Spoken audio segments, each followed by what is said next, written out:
Assalomu alaykum, hurmatli obunachilar. Mana navbatdagi kamera pechkamiz. Namangan viloyati Hamzaga o'rnatib berdik. Temir Malik ko'chasiga. Kimga shunaqa xizmatlar kerak bo'lsa, sarlavhada nomerlar qoldiramiz. Xizmatlar vodiy bo'ylab bemalol aloqaga chiqaverasizlar. Tortishlariga o'ta go'zal. Tortishiga bitta like bosib, bittadan obuna bo'lib qo'ymasalar bo'lmaydi endi.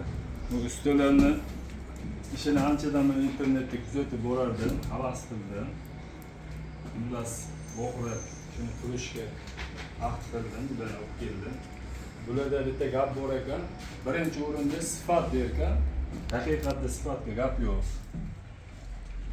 Ishlar sifatli, chiroyli chiqdi. Ming rahmat.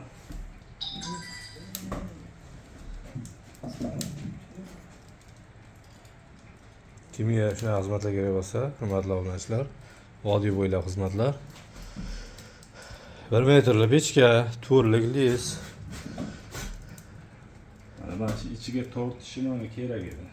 Mana shu kerak ekan, mana qilib berdim. Xonaning ichiga umuman tutuni chiqmas ekan. Mo'ri zigzag olib chiqib ketgan. Tepani ham ko'rsatib beradi. Tepa kerak emas. Hammom bilan bitta xonani o'rtasiga qurib berdik. Bu tomon, orqa tomoni hammom ekan. Bemalol aloqaga chiqaverasizlar. Ham yo'g'ini o'zimiz olib borib, o'rnatib, yoqib beramiz. Sement qum. Shipirdan chiqadigan bo'lsa, bitta azbistir bo'lib qo'yadi uyda egalari.